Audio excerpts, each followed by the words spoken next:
Okay, these are the brushes that I have set aside for my old master watercolor.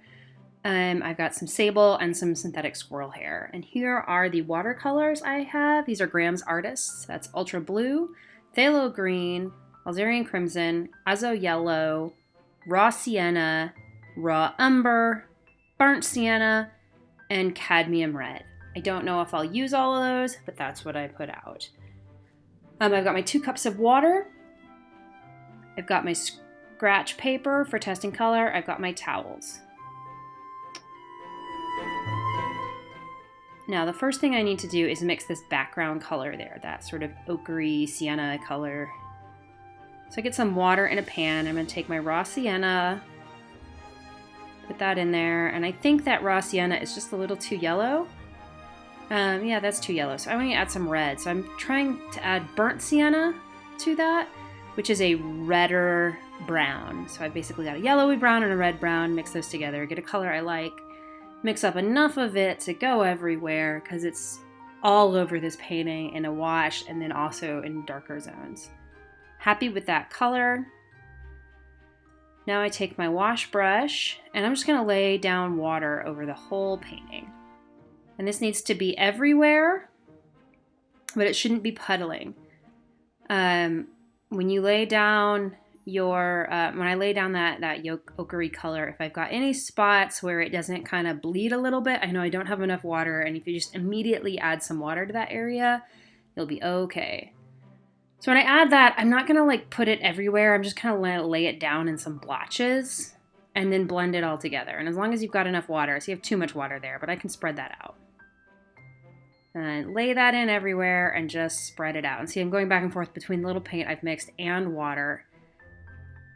And I'm not too worried about it being smooth. I'm using short brush strokes so it doesn't look streaky. I want it to look kind of blotchy. And if I feel like I've got too much color here, which I do, plus I also like the texture, I'm gonna take a little bit of towel and kind of wad it up and blot. And this can especially help to lift off areas where you have too much water or too much paint. And it also gives a nice kind of parchmenty texture to the paper. So I do that to finish it up. And then you need to let that dry. Okay, now it's dry. I'm gonna do this blue color in here. That kind of makes up the background and the midground and some other stuff. So to make that color, I'm gonna take some Ultra Blue and some Viridian. Kind of mix those together because it's kind of a greeny blue in the cyan range. And then I add a little bit of that sienna color in it because it's just a little too vibrant. So I can tone that down a little bit with some of that sienna. Now once I'm happy with that color, I'm going to start to wash it in the background. Real watery. I don't need a lot of paint here. Just trying to block in where I think those colors are. And I'm going to come back and work this and get the like crisp shapes of the trees and some of the texture in. I'm just trying to give myself like it's kind of like sketching with watercolor. I'm sort of blocking in areas.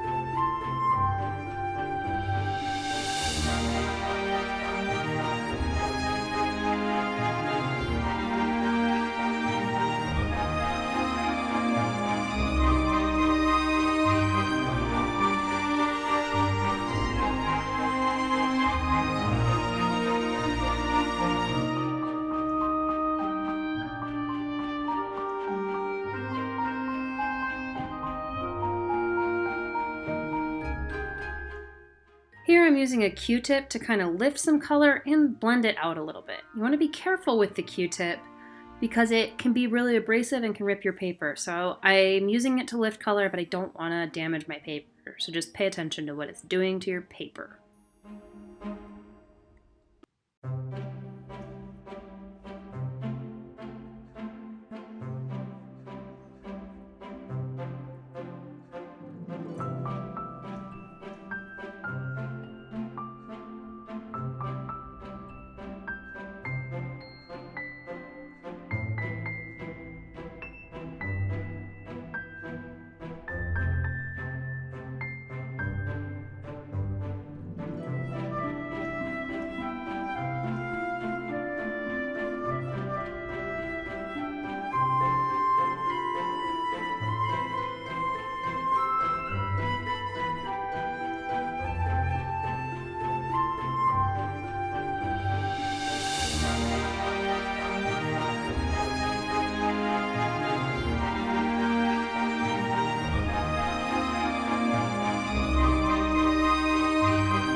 So now I'm going to start work on the house, the little cottage in the background. So I start with that ochre color because I see that in there. It's the same color I use on the background, just a little more concentrated.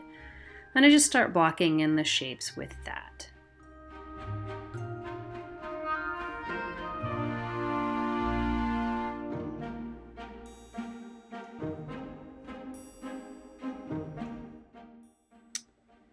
Now I'm going to start with the second color that's in the house and probably the third main color that's in this painting, which is raw umber. Raw umber is sort of like a grayed out brown. It's not too warm. It's kind of greeny almost. This isn't a very greeny raw umber. Different companies will have different shades of it. But I'm going to use that on some of the other shadows around the house. So I'm going to start blocking that in some places.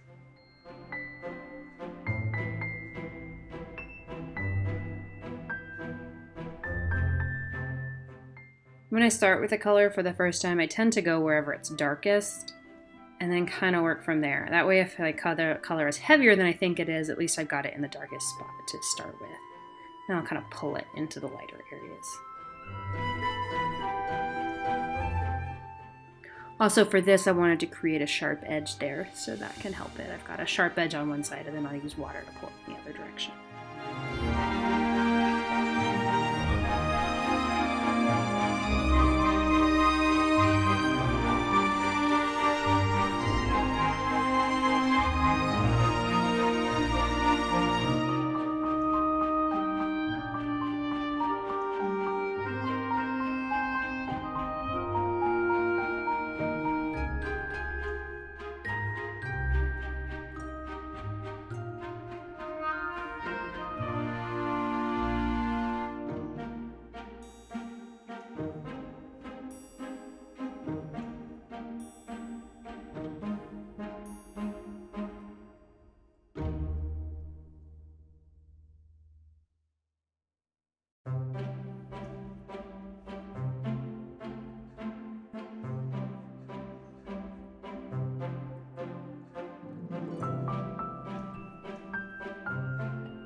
Now from this point out, I'm just going to add in some of the details and shapes in the background. So I'm looking at them here on the original and kind of feeling out what those shapes are like. And I'm just going to continue using that blue-green color and layer it up.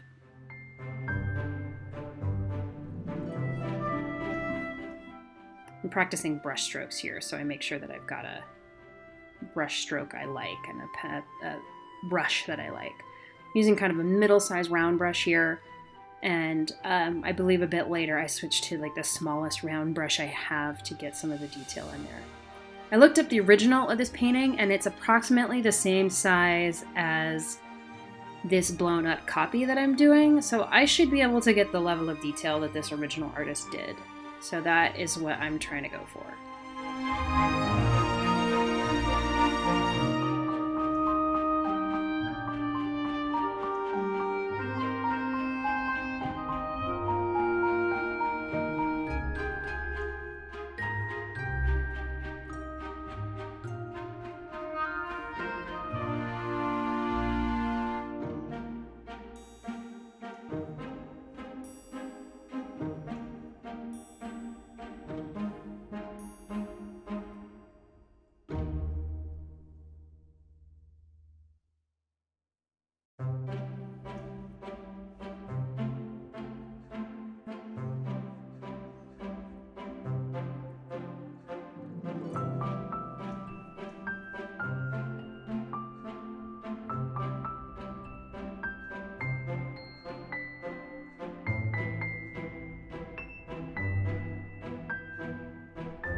So this is coming together nicely, and I'm going to finish up this kind of mid-ground detail off camera, and I'm going to come back and do the foreground and the more detailed areas on camera again for you guys so you can see how we finish out something like this.